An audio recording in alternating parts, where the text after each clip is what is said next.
Conference this week is a continuation of last week and also our 30-day meditation. So we've been studying the Ashtanga, 8 limbs, and we started last week with the first limb, which was really appropriate for what we're doing right now, which is staying positive, and we've taken a 30-day commitment to our Hopi intention, the Native American intention, as well as what was the question we were going to wake up to every morning?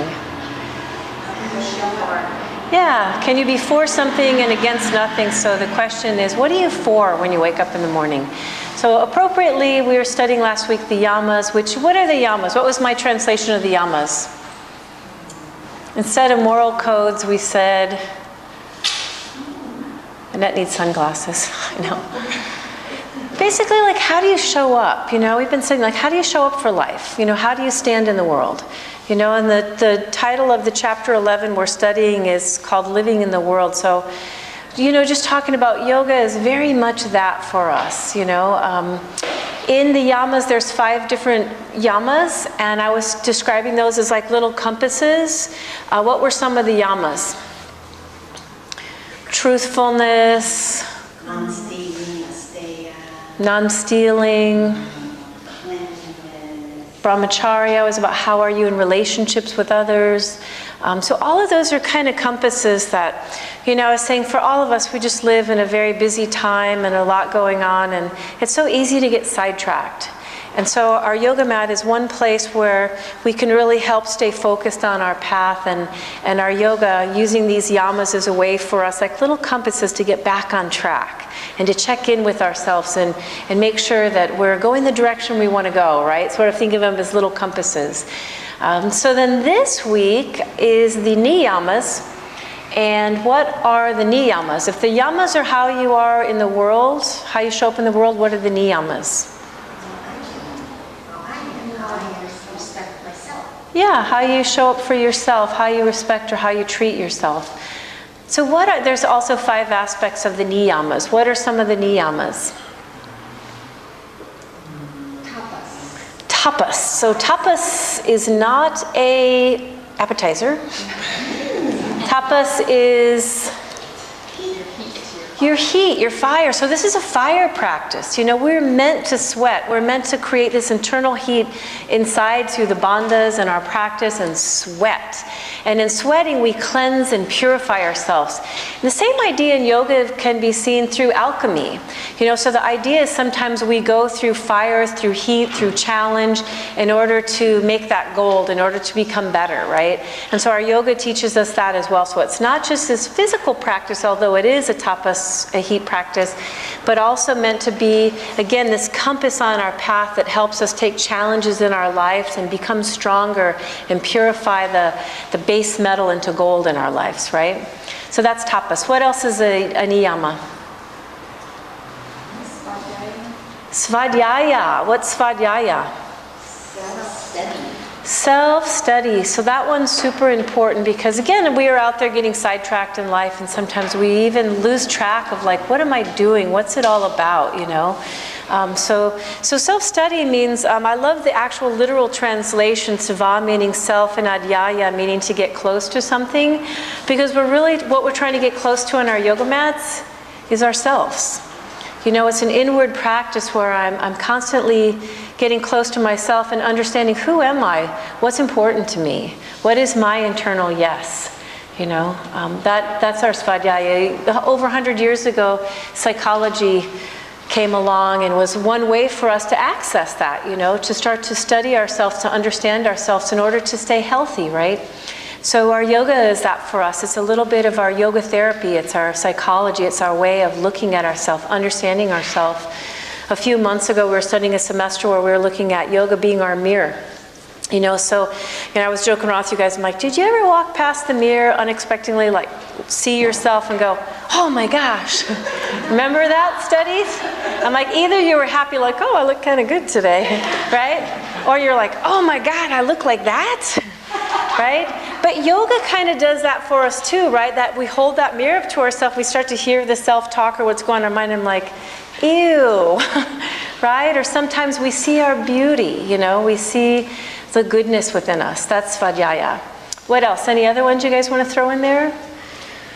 Ishvani Pranadana, maybe. That was the whole idea of surrendering to something bigger than ourselves, God, or you know, something that's the, you know, sometimes we try, but what's really the wise thing to do in some circumstances is just to surrender, right? To let go.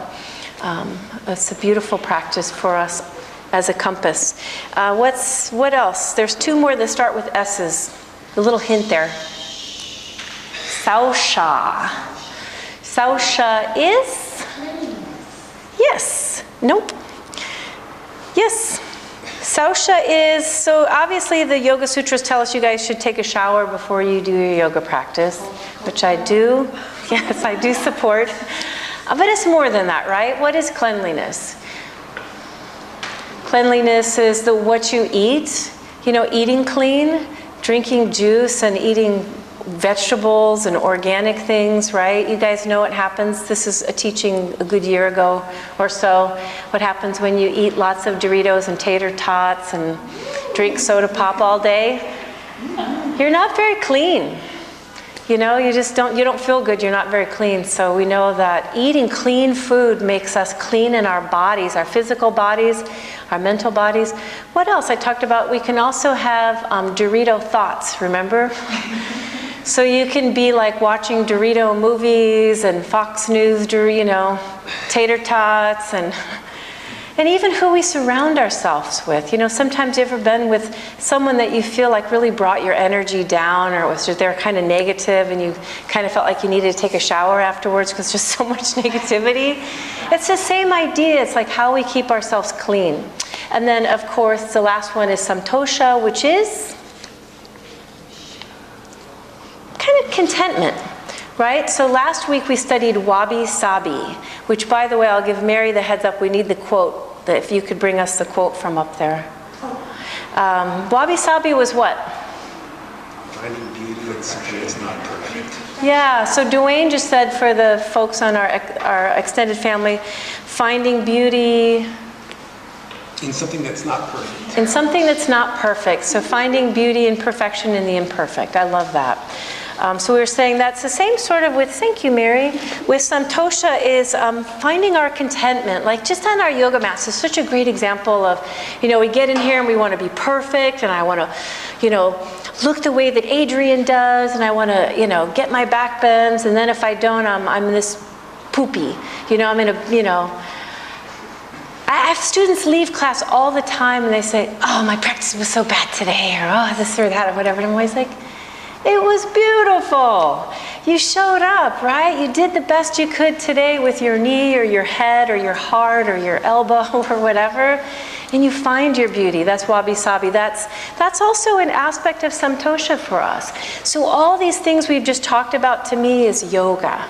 And there are the jewels of yoga, and they're the little compasses of yoga that really keep us on our path. And it's really what makes us different from just being a physical practice is that for all of us, it's what we do for this next hour is all about how you live the rest of your life. What you take outside of these doors is really what it's all about. So what I did, I'm going to do this for the folks that are our extended family as well, is ask you guys just to close your eyes. I'm reading one more time our 30-day meditation from the Hopi Nation, the elders. And this time when I read it, I want you guys to listen for the Niyamas, because they're sort of universal, and I think you'll find them in here. You have been telling people that this is the 11th hour. You must go back and tell the people this is the hour. And there are things to be considered. Where are you living? What are you doing? What are your relationships? Are you in right relation? Where is your water? Know your garden. It is time to speak your truth. Create your community. Be good to yourself and not look outside of yourself for a leader. This could be a good time. There is a river flowing very fast. It is so great and fast that there are those who will be afraid. They will hold on to the shore. They will feel that they are being torn apart, and they will suffer greatly. Know that the river has its destination. The elders say that we must let go of the shore, push off into the middle of the river, keep our eyes open and our heads above the water. See who is in there with you and celebrate. At this time we are to take nothing personally, least of all ourselves. For the moment that we do, our spiritual growth comes to a halt. The time of the lone wolf is over.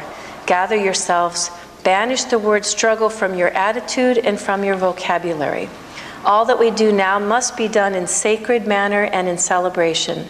We are the ones we've been waiting for. So I want you guys to do a little homework for your niyamas this week. This is your school, so you guys get homework sometimes.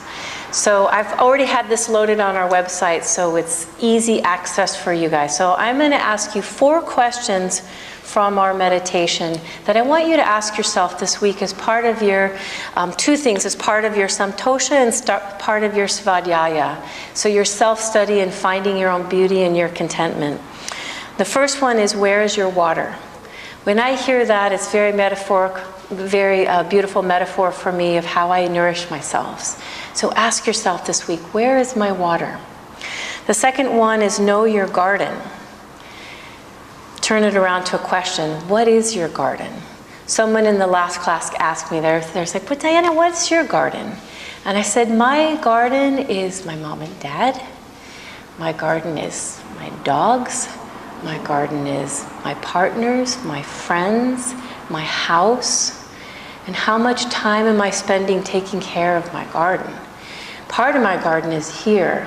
What have I planted here that I want to bring into my life, that I want to harvest? Is my garden. So as you ask yourself these questions, go deep. And when you feel like, you've gone there, maybe go a little deeper. And then speak your truth. So the question, we flip it around to, what is your truth? It's not just that you're not telling lies all day, right? It's like your truth on how you stand and who you are, how you stand in relationship, how you stand in maybe your career, what you do for a living is your truth. How do you speak that truth when you're out and about in your day and living your life? And lastly, I said, be good to yourself. So the question to turn this one around is, how are you good to yourself? Obviously you guys are good to yourself because you came to yoga tonight. But there's so much more than that if we just allow ourselves to quiet ourselves enough to really ask these questions of ourselves. Is our niyama, is our path of svadhyaya, of self-study, and really always having a sense of who we are, to know where we're going. So I'll end with our quote for this week, which is one of my all-time favorites by Annie Dillard. To me, this is very much about, I tried to say it last week and I butchered it, so Mary dug it up for us, but I pretty much always get choked up when I read it, so you guys will have to bear with me. But actually, Sujina was reading it the other day and was moved by it as well. It's very beautiful. This is from A Pilgrim at Tinker Creek by Annie Dillard. I am afraid a nibbled survivor in a fallen world, and I am getting along. I am aging and eaten and have done my share of eating too. I am not washed and beautiful, in control of a shining world in which everything fits, but instead am wandering awed about on a splintered wreck I've come to care for, and whose gnawed trees breathe a delicate air, and whose bloodied and scarred creatures are my dearest friends, and whose beauty beats and shines not in its imperfections, but overwhelmingly in spite of them. Namaste.